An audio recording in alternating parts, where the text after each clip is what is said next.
Hello everyone, and welcome to Reaching for the Moon, episode 69 for Litha, or Midsummer 2021. Hello and welcome to Reaching for the Moon, presented by Everglades Moon Local Council, Florida chapter of Covenant of the Goddess. COG supports individual works by its covens, members, and local councils. It's a vibrant network of a myriad of Wiccan and witchy resources, religious support, friendships, service opportunities, and more. To find out more, visit our website, emlc.net, our Facebook page, facebook.com/EvergladesMoon, or Twitter, @EMLCTweets. Hey y'all, this is Lady Bridget, and we have a great show for you today. We're going to start off with the last of the Zodiac myths brought to us by Coyote Morningstar. He's going to go over the myths of the stars of Gemini, Cancer, and Leo. After that, we'll have a song from Emerald Rose from their album Archive of Ages to Come, and it's called Gwydion's Song to Lugh. You can learn more about Emerald Rose and purchase their music on their website, www.emeraldrose.com. After that, we're going to join Shaylee with her Book Corner review. She's reviewing the book by Juliet Diaz called Witchery, Embrace the Witch Within. And then we will join Rayna Templebee with her workshop, Making a Honeypot. That workshop was presented on Zoom at Turning the Tides 2020 and can also be viewed on YouTube.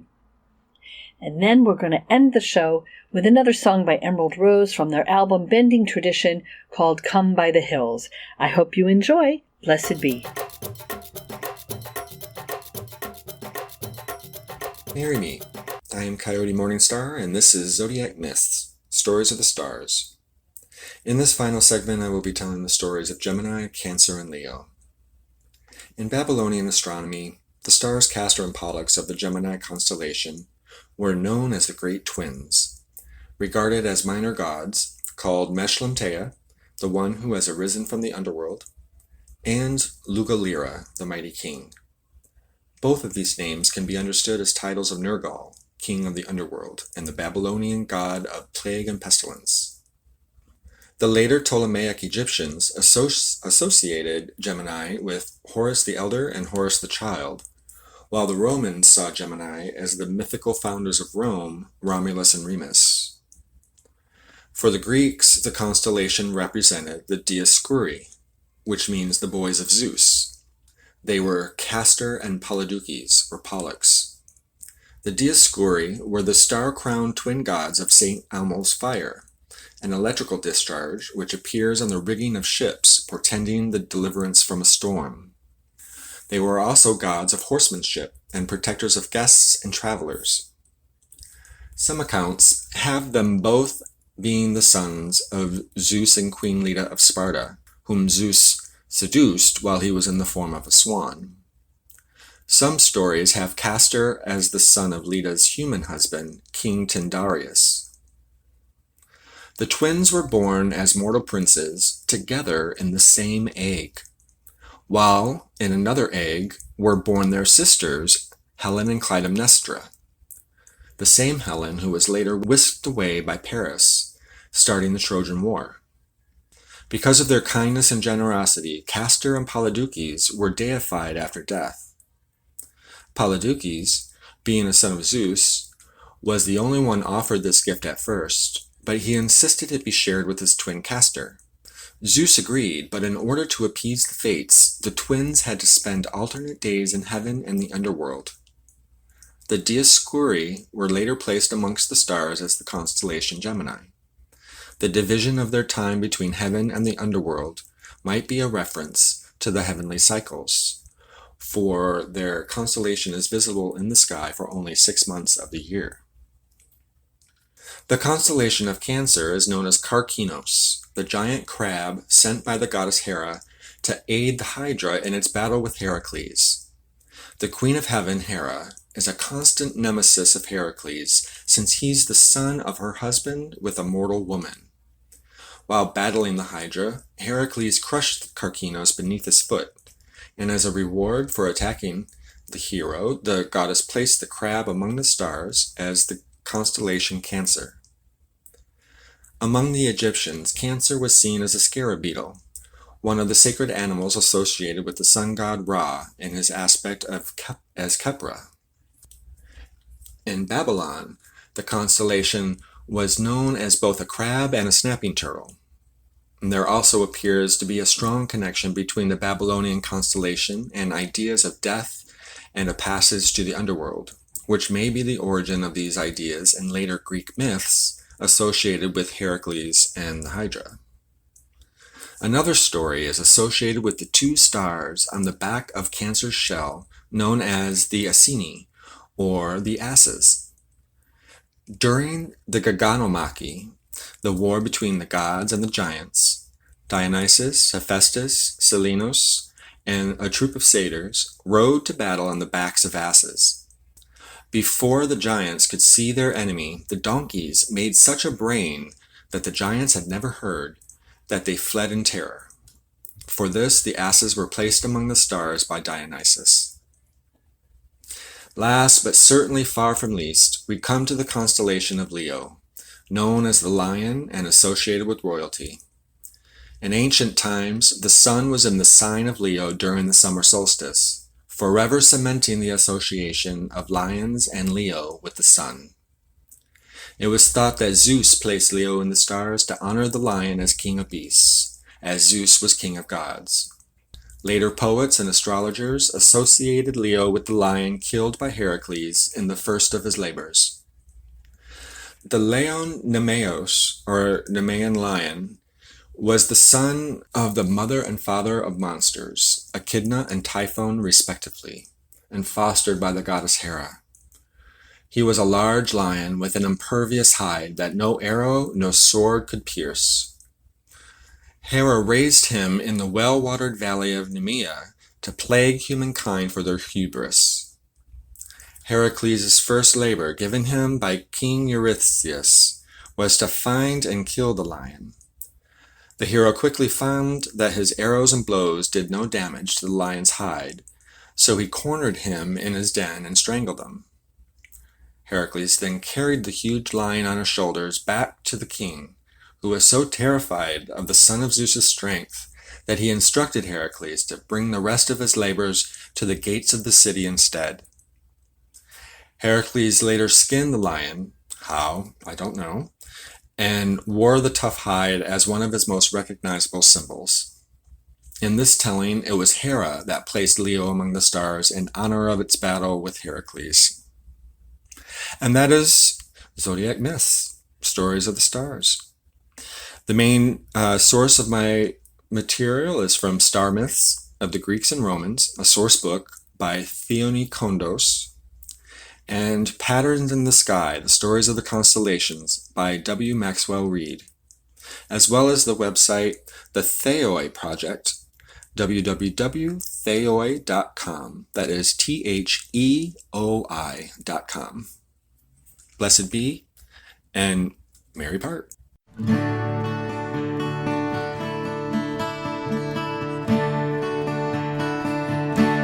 Derwin a di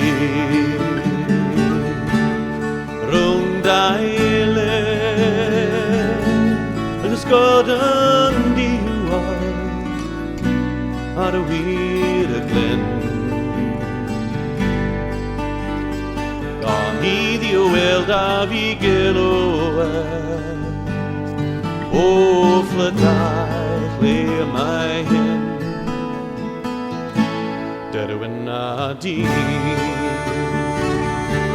Neon Maya Sika Nis blith glan Nis kakure Gan alawe the ken gan ere bli Clay club rafa Derwin a di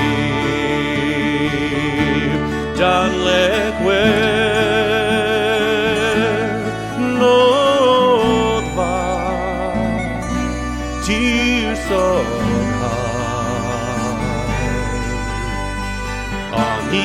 Well da vigelo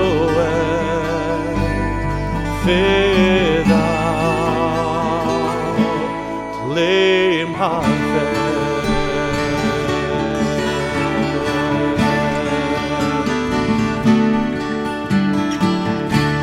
Oak that grows between two wells, you darken the sky, you shade the dell.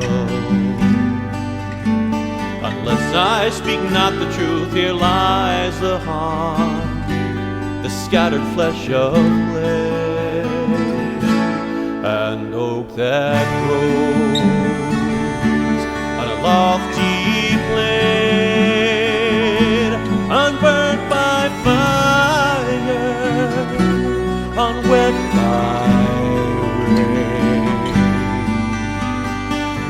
nourished by storms with 20 charms, sure-handed lay, an oak that grows beneath the steep, noblest of the princess keep.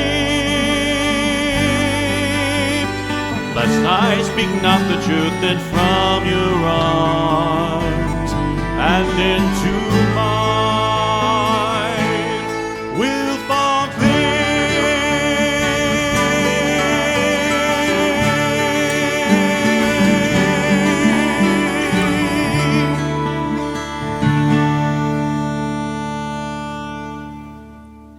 Hi everyone, this is Shaylee. Welcome to my Book Corner Reviews.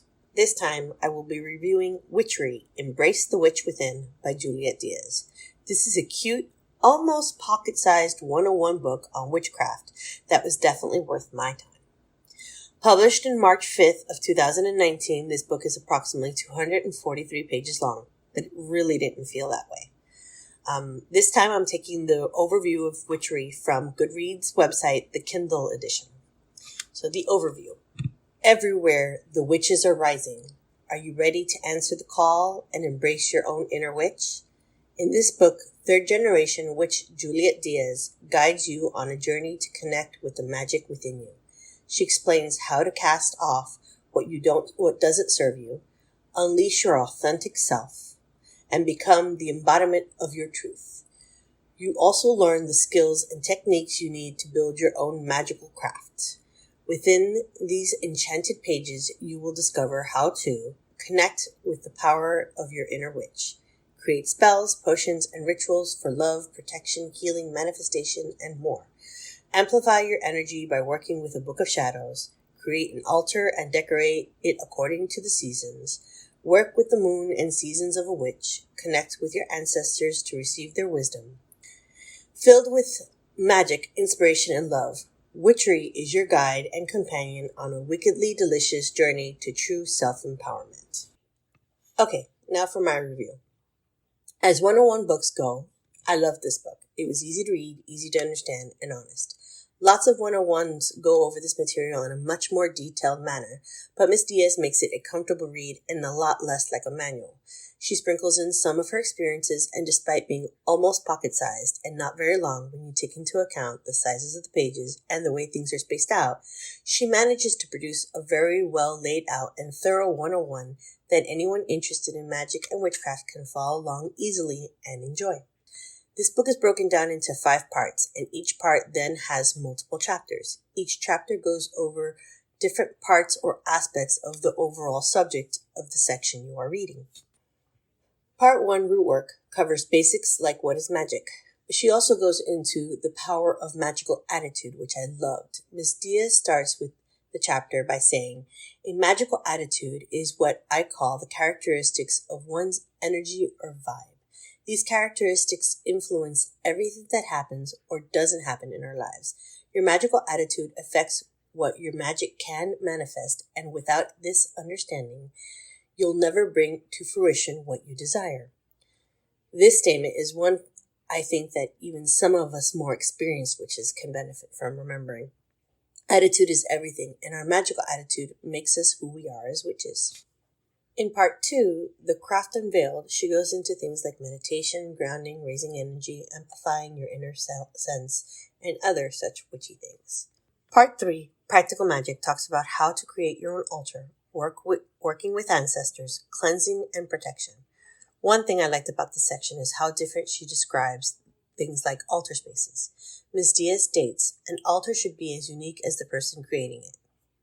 I love this statement. It's refreshing to see a book where you aren't told where your altar should be or what should be on your altar, but instead told it should work for you.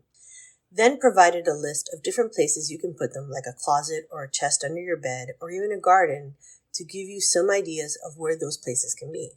With that laid out, we're also given a very detailed section of different things you can put on your altars to work for your needs, labeled under topics such as pictures and images, items with personal meaning, and candles, smokes, and scents. Part 4, labeled The Witch's Garden of Herbal Magic, is less about herbs and more about spells than the title indicates. Each section in Part 4 that contains spells contains 3 spells created by Ms. Diaz that are specific to that section's topic. She separates the sections into spells for love, protection, healing, manifestation, luck, and more. Some of the spells are created using teas, satchels, baths, and oils like most of us are used to seeing. But she also has a few very creative spells like using ice cubes for relationship success, rice for a money spell, a patchouli perfume for luck, a garlic foot soak for healing, and a ashwagandha cacao drink for new beginnings. Each spell is easy to follow along and simple to do, even if some of the ingredients aren't commonly used. I had to look up what ashwagandha was. FYI, it's a plant in the nightshade family that is also known as Withania somnifera, Indian ginseng, poison gooseberry, or winter cherry. Sounds like an interesting plant to me. The spells are interesting and unique, and definitely worth checking out. In the last section of this part, Ms. Diaz speaks about creating your own spells or adapting hers. I know I'm definitely going to do just that. She has a spearmint moon water manifesting tea that sounds delicious to me. And who doesn't want a little hot cocoa spell on a cold, chilly night? Sounds like a perfect Yuletide magical working to me. Yummy. One of my favorite quotes of the book comes in this section. In the chapter, Why Aren't My Spells Working?, the quote states, "The mind is a cauldron, and each thing you put into it becomes part of the recipe of the magic you are working." I love this quote. It is also a great way to look at your thoughts and not just your magical ones. I'm thinking this quote has the makings of a great affirmation. In the last section of this book, Part 5, Practice Responsibly, Ms. Diaz talks about working to protect the earth and cultural appropriation and approaches both topics well and thoughtfully. That's my book corner review. Hope you enjoyed it. Happy reading, everyone.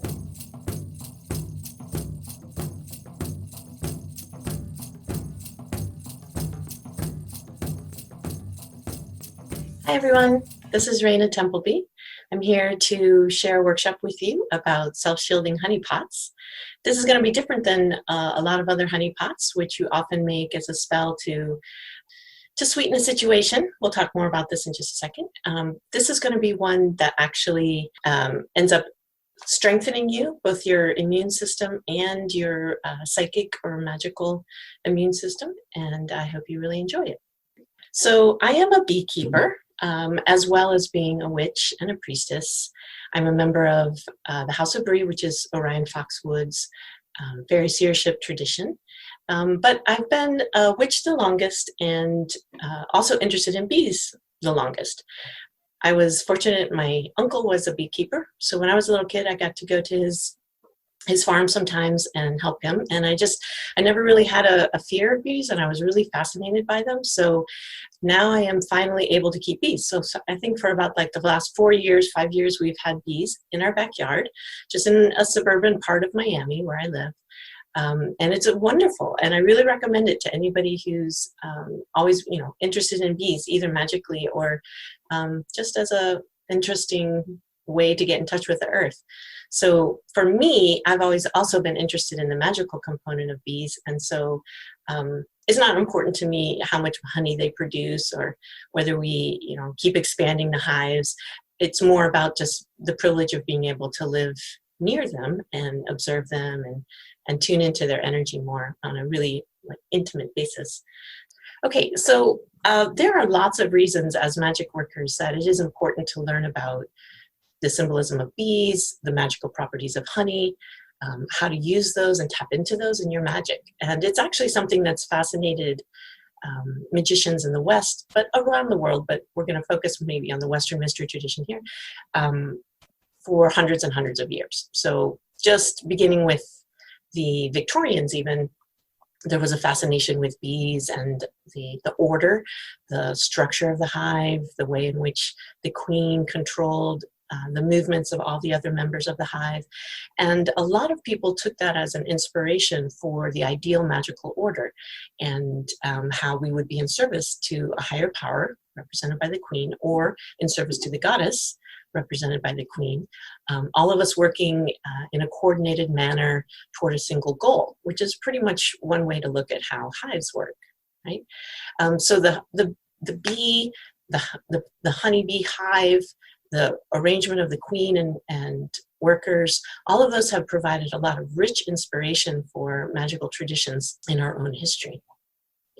So this is just a little sampling of some of that. On the upper left is the bee card from the Druidic Tarot put out by the Order of Bards, Ovates, and Druids. And for the Druids, the bee is a sacred messenger. It brings solar power to the earth. And it produces honey, which makes mead the most sacred ceremonial drink, and also a very delicious drink that the Druids use. So the bee is really revered as a solar symbol and a symbol of community and service. In the middle is the logo for the Masons. The Masonic order has a bee right in the middle of their imagery, again to represent service, as the service to a higher power. The Servants of the Light at the bottom is the order that's run by Dolores Ashcroft Nowicki right now. She's a very famous occultist that a lot of you probably heard about. She's written a lot of books. And they have not only the six-pointed star, but also the hexagram. So we're going to talk about the hexagram in just a minute, but this is more bee-related symbolism of order and structure and service. So that's where what they're tapping into. And then there are magical orders that are even specifically about bee keeping or bee life, like the College of the Melissa. There are many of these now, but College of the Melissa is a center for sacred beekeeping where they will teach you not only how to keep bees in your backyard, but also the mythical and symbolic meaning of bees and beekeeping and beekeepers, like bee priestesses, like the Melissa. So all of this is just to say that there is a rich history that we're tapping into when we do any kind of magic today or spell work with honey or with bee symbolism. And if this resonates with you, it may be something that you want to pursue and look into both the history of it and its use, the bee symbolism in other orders, as well as in your own practice. So speaking of practice, I have been a bee priestess for maybe 10 years now. It's just something I decided to do, just to call myself a bee priestess. There were no schools of bee priestessing at that time, but I was always very called to work with bees. And then being a pagan and a witch, I was always very interested in our own pagan history of working with bees. And so I came across the mysteries of the Melissa, who were bee priestesses, and then with their drumming traditions and shamanic traditions, and created a series of workshops around that and shared those over the years. And I always have this really tremendous response from people, that even folks who just sort of stumble into the workshops without having had a lifelong interest in bees, it just really resonates. I think this is an important part of working with bee energy in your magic, is that humans and bees have lived cooperatively for 1,000 years, maybe longer.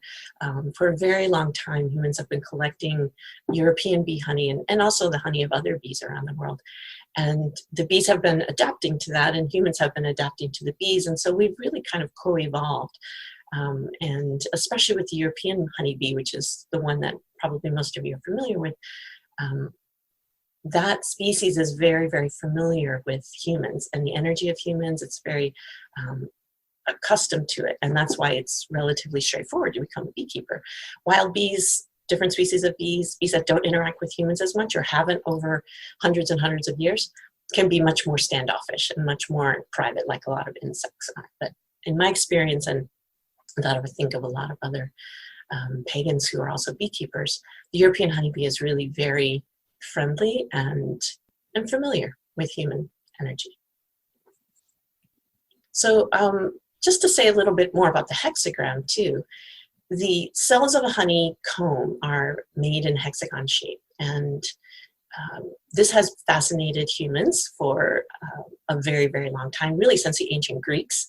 The Pythagoreans meditated on the symbol of the hexagram, and it as a representation of the perfect order of nature. So the hexagram is the six-sided cell of a honeycomb, and it is considered the most efficient shape in the universe in terms of using all space.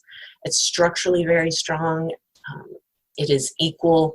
The ancient Greeks were the first to measure the 60-degree angle and the intersection of the lines. If you draw them between those angles, create more 60-degree angles. There's a lot to meditate on in terms of the hexagram.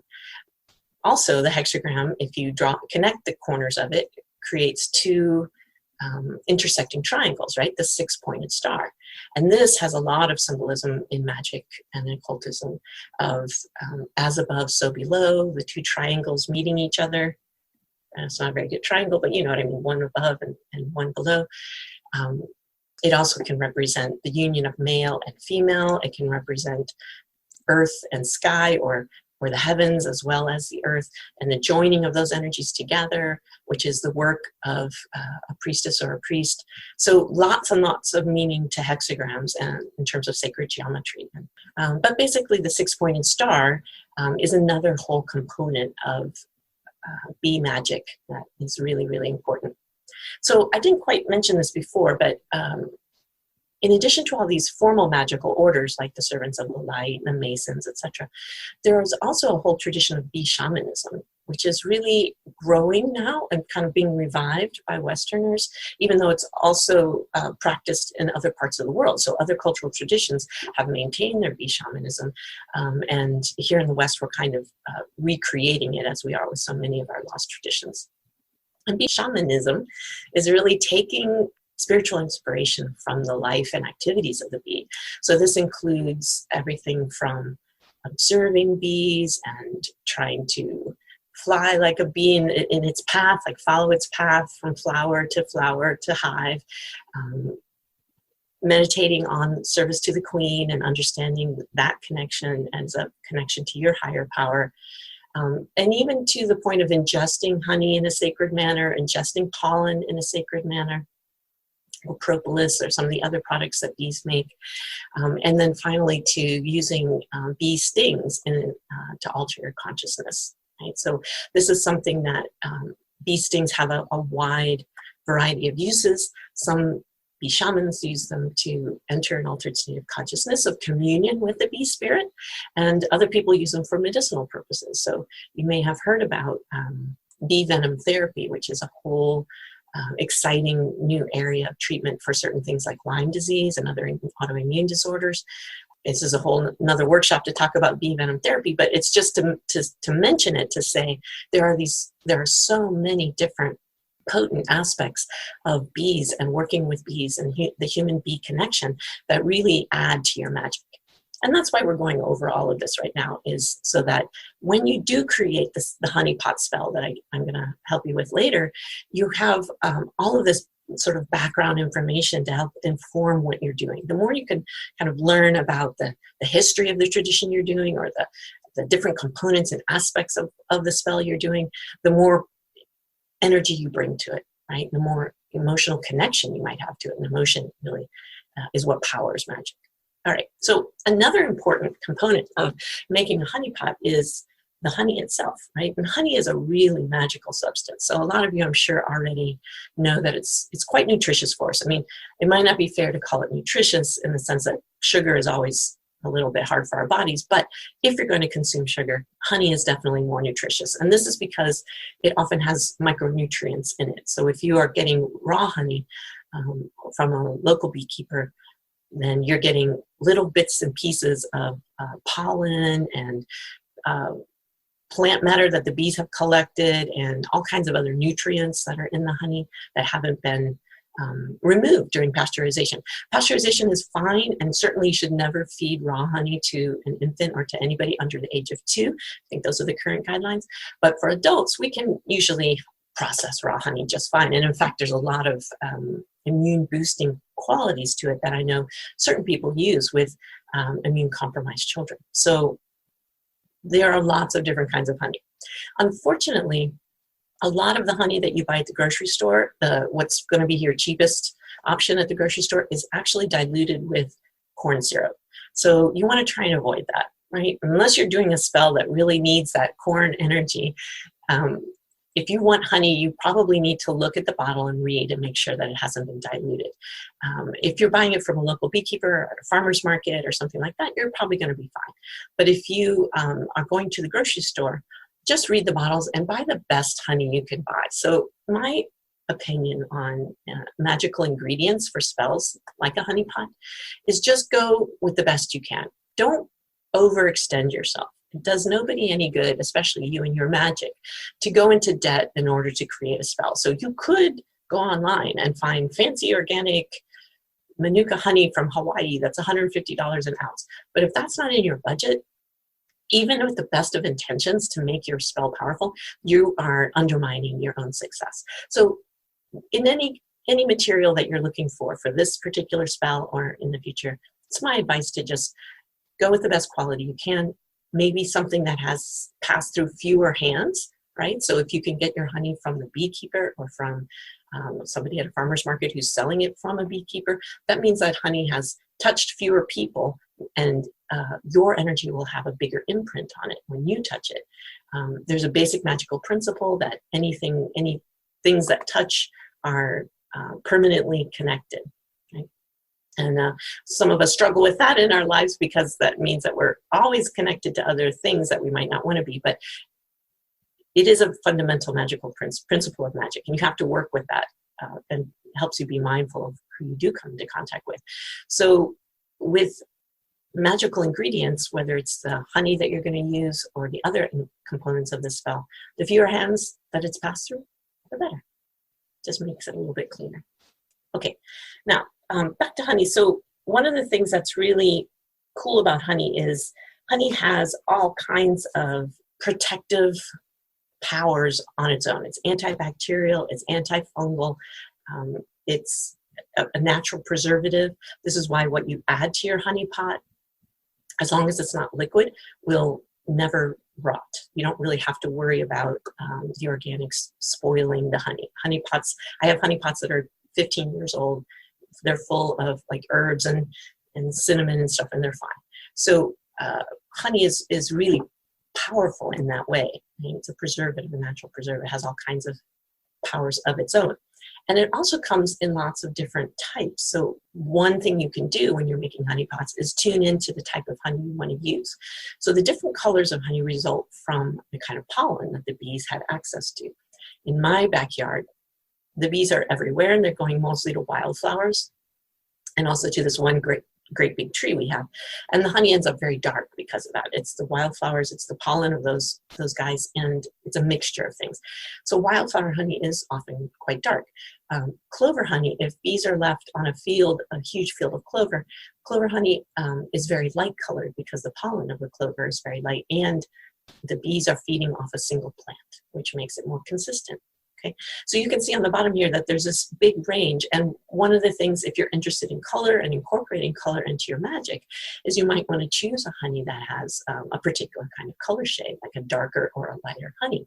Or you might want to choose a honey that's made from a certain kind of plant. So if it's very common to be able to find orange blossom honey, or clover honey, and those have different energies, right? So you might want to experiment. If this resonates with you, you might want to experiment with these different kinds of honey and see which one really kind of feels like, just, by eating it, by having it on your altar, meditating with it, and decide which one really feels right for what you're trying to do. Clover is a light, happy, sort of summery, springy kind of energy. Orange blossoms a little bit more intense, very passionate. You remember how strong they smell when orange trees blooming, wildflowers a little bit more wild and a little bit of everything kind of energy. Those can all be incorporated into your honey pot and as another layer of meaning and energy that you're adding to it, and that just strengthens the spell. Okay, now to the shielding part of the workshop. Many of you probably have a practice that includes cleansing yourself or grounding. And I wanted to give this workshop at this particular moment in time because things are very crazy in our world right now. Things are very stressful. As people with the spiritual practice, like most all pagans, I think, would agree that they have a spiritual practice, we are drawing on our spiritual traditions even more to make it through these crazy times. We are using everything we can to stay healthy, to keep our families healthy, to prevent COVID from doing more damage. We're praying for the dead and those who have passed. So there's a lot of spiritual work going on and a lot of stress. And so anything we can do to help strengthen ourselves is important. And this particular spell that we're going to do today is something meant specifically to strengthen magic workers and keep us strong, keep our immune system strong, keep our psychic immune system strong as well. Right?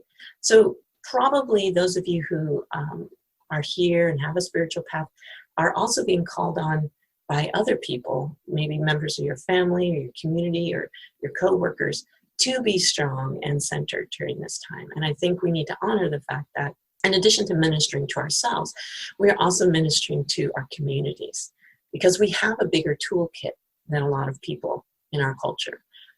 We have community, we have magic that we can do. We have a relationship with higher powers, with deities, with guardian spirits, with ancestors, all of whom support us and uphold us during these crazy times. So it's really important for you to take care of yourself, not just to keep yourself healthy, which is reason enough, but also because we are actually helping others so much right now and helping keep them healthy. And that is sacred work for sure. Okay, so what I wanted to say here is that during these very stressful and crazy times, it is even more important to remain committed to these basic practices that hopefully everybody is doing.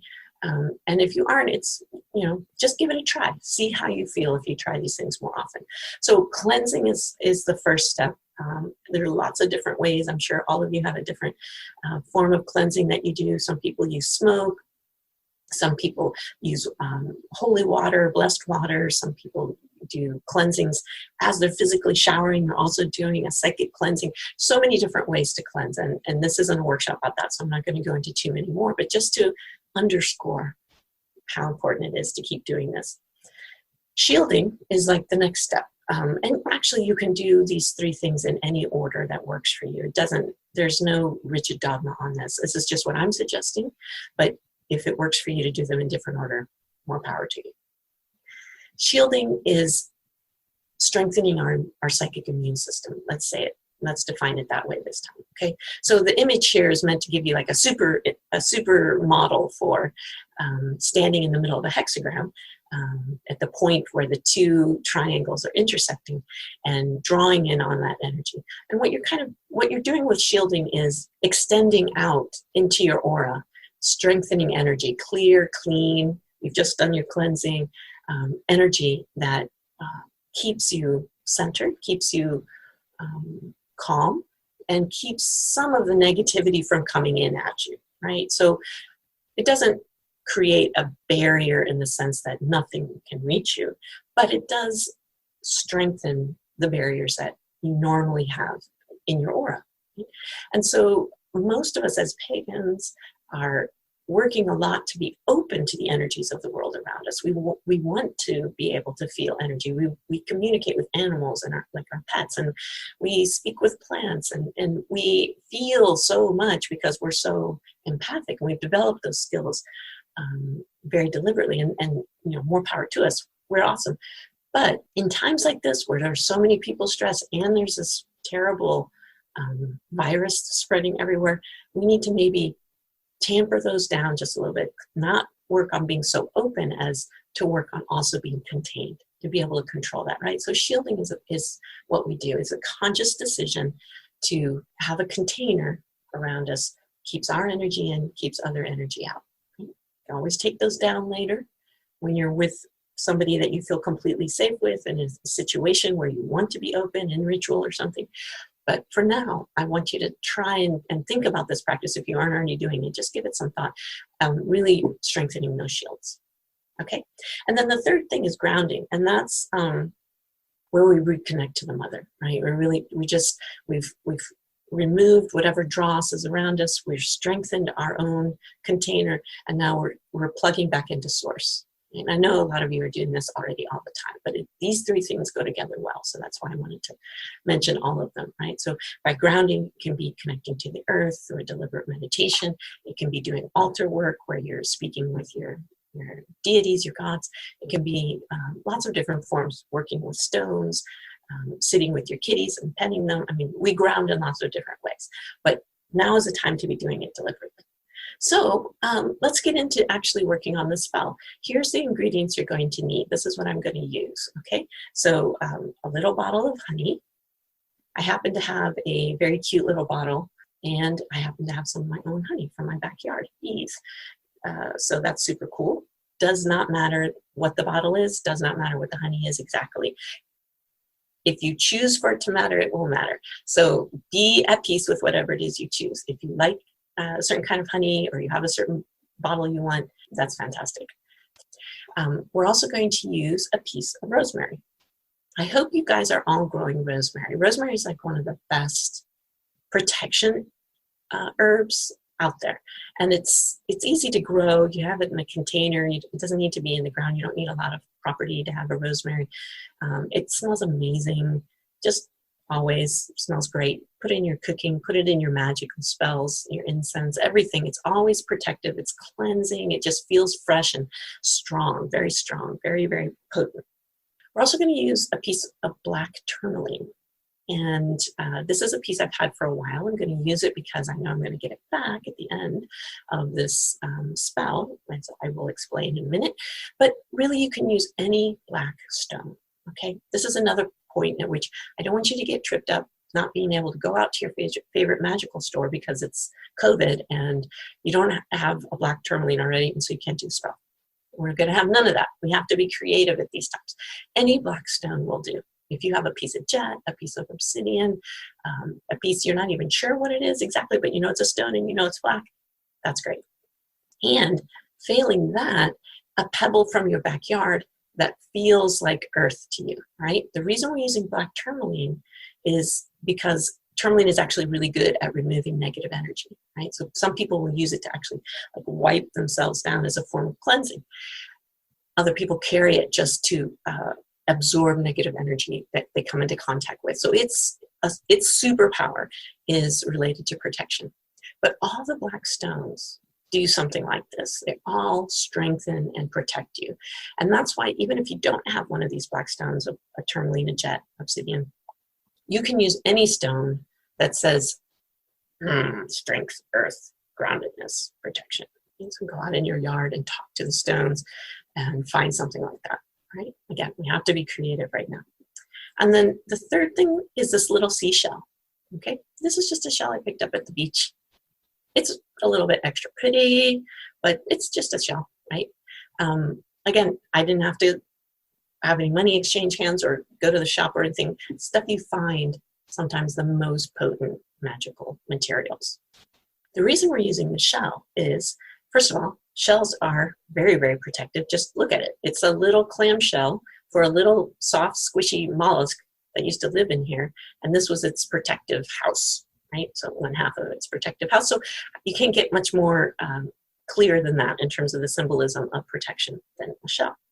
But more importantly, one of the aspects that we tap into when we make honey pots is the energy of Oshun.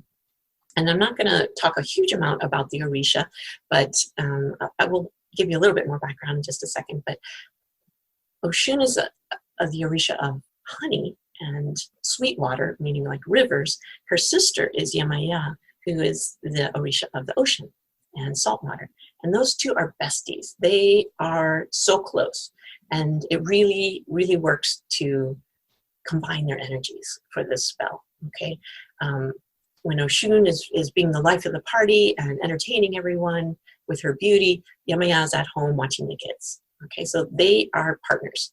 And on top of that, Yamaya, as the mother of us all, wants us to be safe, wants us to be protected and comfortable and feel supported, right? So she's very nurturing in that sense. So that's the other reason for including the shell. You can incorporate other things if you'd like. You don't have to have a cute little bee candle. Again, this is just what I kind of had on hand and wanted to bring to you to share with you. If you haven't heard of Oshun, you probably have heard of Beyonce. And Beyonce is our current avatar for Oshun in the world, which is like, wow, so fantastic. And so Beyonce embodies her perfectly. She is gold and sparkle and beauty and power, of the power of attraction, really, of connection. Briefly speaking, we're not going to go into great depth on the Orisha here, but the Orisha are West African deities that arrived in North America with West Africans who were brought over during slavery.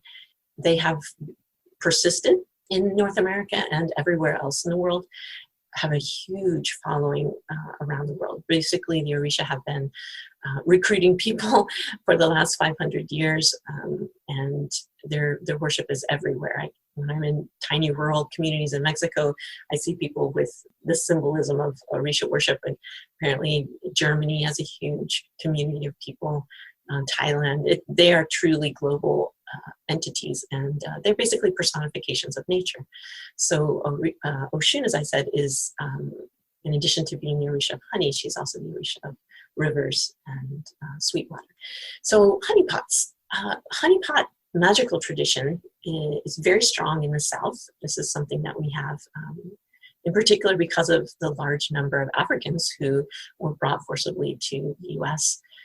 They preserve for us these incredible traditions from their homeland. And honey was a symbol of wealth in historic Africa. So people would bring kings these large pots of honey, and kings would display them and then distribute them to people in their kingdom. And so honey became a symbol not only of wealth, the wealth of the land, the wealth of the honey, the beekeeper, but also the wealth of the king and the power of the king to take care of people, right? So part of the magic of honey pots connects to this historical tradition of using honey as a symbol of power, right? As a symbol of bounty and abundance and the ability of the earth to provide for us. So on the right, you see one of my honey pots. This is one that is just permanently dedicated to Oshun. Again, it's a small, simple jar from the grocery store. I have decorated a little bit. It's got some extra bling on there with the coral beads. She really likes coral, and the glitter on the top of the lid. But it just sits there as a permanent offering to her. Occasionally, I open it up and taste it. But it's doing its thing mostly just by holding the energy of honey for my altar. Here's some other ones. This looks like the same bottle. This is actually two different honey pots. On the left, you can see one that has some burned sage in it. And in the middle, there's one that has a key and a cowrie shell and a little rolled up piece of paper. You can kind of see. That one is a particular spell to try and get access to a campground, a state park that we use here. And it's items that I have picked up from that park over the years, and some signatures and things like that, all kinds of things that tie that honey pot to a very specific goal. And the honey pot spell in general, both in the historic South as well as the way people make them today, is meant to sweeten the deal. Right? So honey is obviously super sweet, and anything that you put into a honey pot is supposed to be sweetened, made easier, made smoother, more pleasant, more enjoyable. It dissolves conflict. It removes barriers. It creates connections. So if you think about honey as being very sticky, one of the things that people complain about, oh, it's so sticky. It's magically sticky too, right? This is what we're doing when we create a honey pot, is we're harnessing that natural property of honey to our magic. And we're saying, we want these things connected. We want them all working together. And so the self-shielding pot we're going to make today brings the protective power of the black tourmaline and the loving embrace of the seashell and the protective energy of rosemary together and connects them through the honey, the stickiness of honey. Right? So that's just an example of other honey pots I've made that are on my altar right now. Again, it doesn't have to be a super fancy jar. I tend not to burn candles on top of them unless I'm just going to use a little tea light. But if you go online and you Google honey pots, you'll see lots and lots of examples of very elaborate, cool, interesting, historic honey pots where sometimes people have burned huge taper candles over them and as a way to activate the energy, right? So I invite you to go explore those if you want to look at them some more and learn more about honey pots. Okay, one of the things to remember as we make our honey pot, so I'm going to show you now how I would put it together, and you can do this in your own way probably too, but I'm going to give you some ideas, is that honey is a living substance. So in addition to its ability to have things magically connect and be preserved and hold energy, it also has its own inherent life force. Right? And so we want to respect that, and we're obviously, as witches and pagans, interested in being able to work with that, right? And this is a gift from the earth to us, from the bees and the earth, that we can harness and use, right? So when we start this process, we have the honey, even if it's a bottle from the grocery store, or if it's, you know, the most fancy honey that you've got from your very best friend who's a beekeeper, whatever honey it is, you just want to be respectful of the honey and honor it for a little bit at first. You want to kind of just sit with it and feel whatever energy it gives off, and listen for messages. Very important when you're making a honey pot to taste the honey before you begin. We taste the honey for a variety of reasons, magically speaking. One is that we are making a connection with the honey. We just spent a moment honoring it, listening, feeling the energy that it has, and now we're going to actually take it into our body, which enhances the connection we're making with this substance, right? We want to be really working together, and so that's why we taste it. There's also a piece of mythology that Oshun was once given poisoned honey, and so she's not cool with bad honey, so she wants you to always taste it. So if you are following the path of Yorisha at all, or working with her, you want to taste it for that reason too. More importantly, probably for our purposes today, is this making and establishing the connection. So once you've done that, you've had a little taste of it, it's delicious, it's still in your mouth, and you're thinking about it, I like to charge the objects that I'm working with in a honey pot. And I do that by breathing over them, right? So it's adding life force to them. Simple. But if you do it, you'll feel that there's an energy that happens there. It's me imbuing it. It has energy and life force of its own. I am not bringing it to life. I am just adding my energy to it. So we're, again, working in partnership. One of my teachers, Louis Satish, also taught us that when you're breathing on something, you're putting your mark on it. So like if you signed it or you put your sigil on it, you are making it yours, which is very important in magic also, to be super clear that what you're doing is keeping this tied to you. So now we're going to do the same thing with the other objects. Piece of rosemary, thank you so much for your gifting us with your protective power. Awaken unto life, remember your power. Black tourmaline, thank you for being part of the spell, for lending us your power. Awaken unto life. This is one of the funnest parts, when the things fall in. They look cool. I like it. I'm a kid.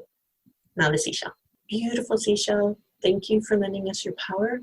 Thank you for being part of this spell of protection and shielding. Awaken unto life and remember your power. All right.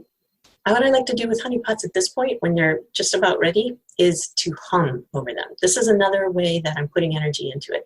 It's the same thing as breathing on it in a lot of ways, but it's super bee related, so it makes it special.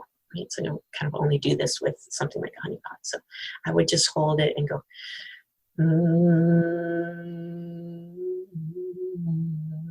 Obviously it doesn't have to sound great. That didn't sound great. It just has to feel right. Okay. So what would it be? Honey pot. Okay. So one thing that's different about this honey pot is that this is not going to just go on my altar. It could, and if that's what you feel drawn to do, okay.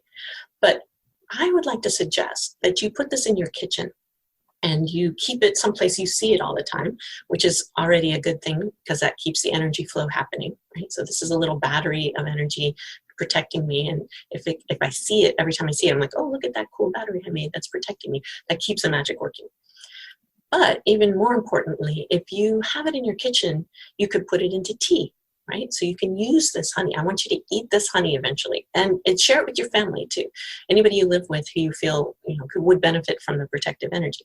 So put it into tea, you could cook with it. If you need lots of honey, maybe you don't want to use all of it in one big cake, but maybe you do. Maybe you want to make one monster protection cake. But also things like putting it into facials or things you're going to use on your body. I would add some of this to the next batch of soap I make. And magically, honey has lots of uses outside of the honey pot. So I like it for dressing candles, just like an oil. Yes, it gets the candle sticky, but sometimes that's what you want, depending on the spell. If you're doing like a money attraction spell, a sticky candle's great. If that's going to also attract bugs, which it would where I live, you can wash that off, right? Again, magical principle, things coming into contact remain in contact.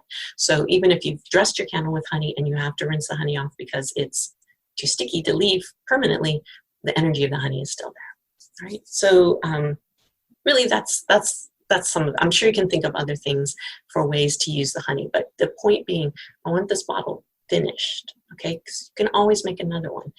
It's special, it's sacred, but it's meant to be used, right? The more you internalize this, the more you strengthen your immune system and your psychic immune system as well, okay?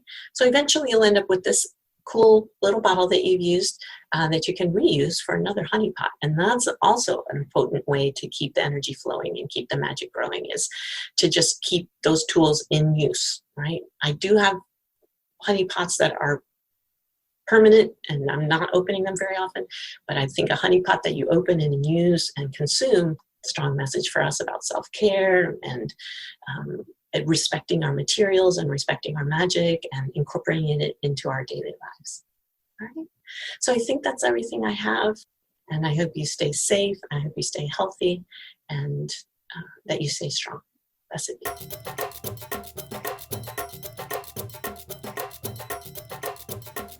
Hi everyone!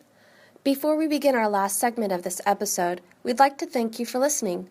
Putting a podcast together is a time-consuming labor of love, but knowing that someone is listening to our hard work and hopefully gaining something from it makes it worthwhile. Would you let us know you like the podcast by going to our website at emlc.net, click on the podcast tab, and write a comment. Tell us what you like and what you'd like to hear more of on our podcast. And even better, why not leave us a rating on iTunes? Ratings help us become more visible to more people. It's not about ego, it's all about service. Thank you, and blessed be.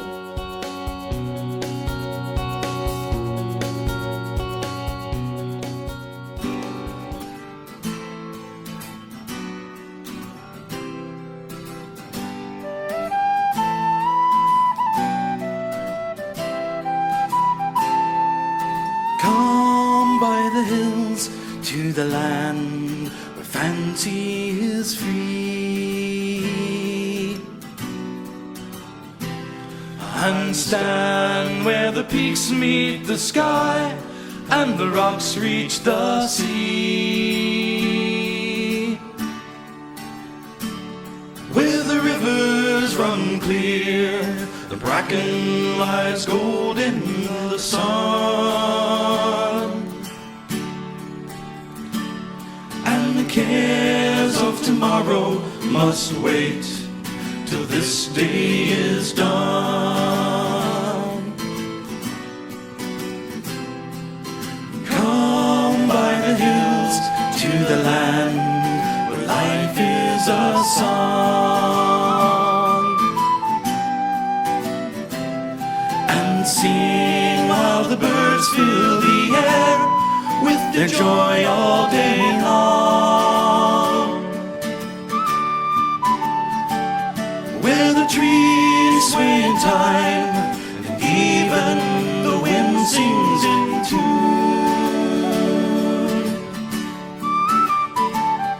and the cares of tomorrow must wait till this day is done.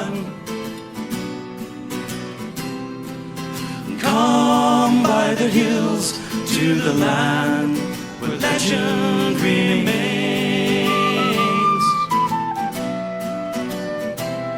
where stories of old stir the heart and may yet come again, where the past has been lost, the future is still to be won,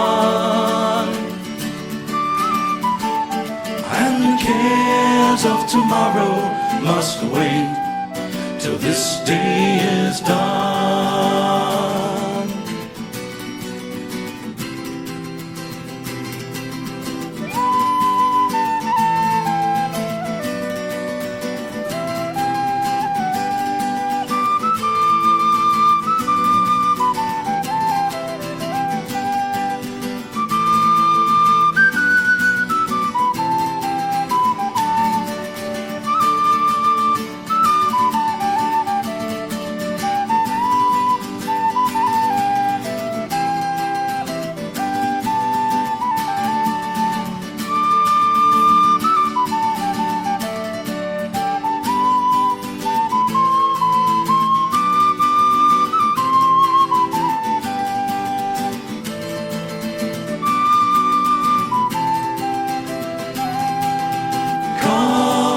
The hills to the land where fancy is free. Come by the hills to the land where fancy and stand where the peaks meet the sky and the rocks reach the sea, where the rivers run clear and bracken lies gold in the sun, and the cares of tomorrow must wait till this day is done, and the cares of tomorrow must wait till this day is done.